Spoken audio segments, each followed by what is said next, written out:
Hey guys, this is part 3 of chapter 2 coming up here. Thanks for joining in on our novel study for Call of the Wild, the book that we're reading. This is a shorter section right here. Let's listen up, get all the events in, and remember after this section, you are going to take a look at the PDF, read over some of the chapter, get it in your head, and then take the quiz in Schoology. All right, here we go. Day after day, for days unending, Buck toiled in the traces. Always they broke camp in the dark, and the first gray of dawn found them hitting the trail with fresh miles reeled off behind them. And always they pitched camp after dark, eating their bit of fish and crawling to sleep in the snow. Buck was ravenous. The pound and a half of sun-dried salmon, which was his ration for each day, seemed to go nowhere. He never had enough, and suffered from perpetual hunger pangs. Yet the other dogs, because they weighed less and were born to the life, received a pound only of the fish and managed to keep in good condition. He swiftly lost the fastidiousness which had characterized his old life. A dainty eater, he found that his mates, finishing first, robbed him of his unfinished ration. There was no defending it. While he was fighting off 2 or 3, it was disappearing down the throats of the others. To remedy this, he ate as fast as they, and so greatly did hunger compel him, he was not above taking what did not belong to him. He watched and learned.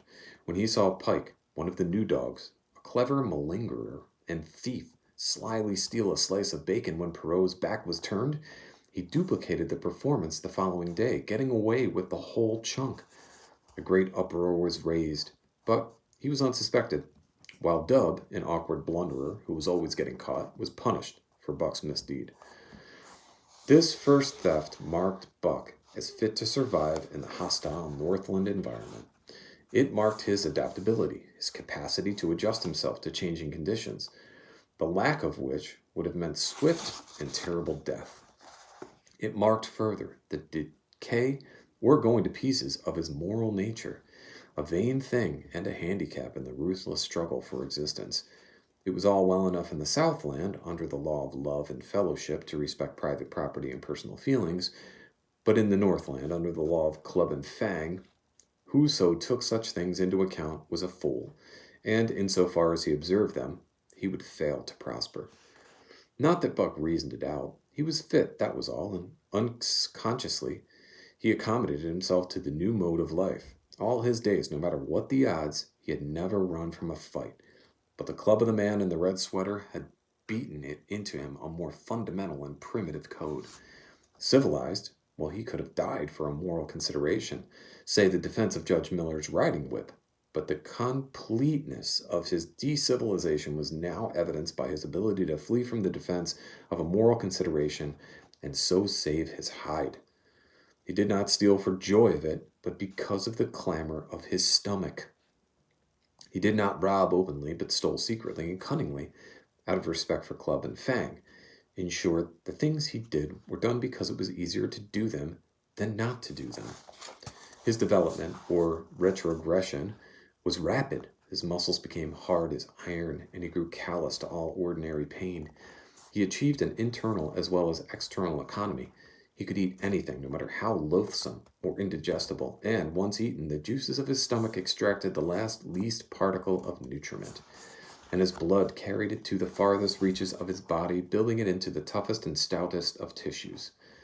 Sight and scent became remarkably keen, while his hearing developed such acuteness that in his sleep he heard the faintest sound and knew whether it heralded peace or peril. He learned to bite the ice out with his teeth when it collected between his toes, and when he was thirsty and there was a thick scum of ice over the water hole, he would break it by rearing and striking it with stiff forelegs. His most conspicuous trait was an ability to scent the wind and forecast it a night in advance. No matter how breathless the air when he dug his nest by tree or bank, the wind that later blew inevitably found him to leeward, sheltered and snug. And not only did he learn by experience, but instincts long dead became alive again. The domesticated generations fell from him. In vague ways, he remembered back to the youth of the breed, to the time when the wild dogs ranged in packs through the primeval forest and killed their meat as they ran it down. It was no task for him to learn to fight with cut and slash and the quick wolf snap. in this manner had fought forgotten ancestors. They quickened the old life within him, and the old tricks which they had stamped into the heredity of the breed were his tricks.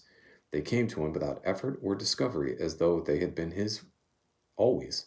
And when, on the still cold nights, he pointed his nose at a star and howled long and wolf-like, it was his ancestors, dead and dust, pointing nose at star and howling down through the centuries and through him, and his cadences were their cadences, the cadences which voiced their woe, and what to them was the meaning of the stillness and the cold and the dark. Thus, as token of what a puppet thing life is, the ancient song surged through him, and he came into his own again.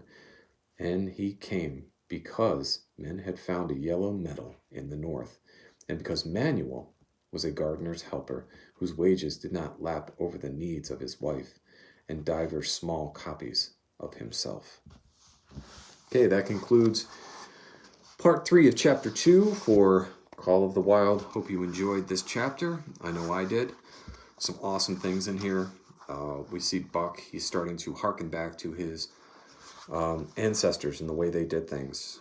He's becoming harder, more muscular, and more accustomed to the ways of fighting in the Northland than he was before. So this is a pretty exciting chapter. All right, it was cool to read with you. So I'll see you soon. Remember to take the quiz, read over the PDF, and I hope you do well. Submit it. Don't forget to submit it. And I will see you next week for chapter 3. This week we have some readings in Newsy LA. I want you to learn more about this time period and about what dogs are like and some of the customs of the time, what was going on at the Yukon at this time. All right, I'll talk to you soon, guys. Thanks for listening. Bye.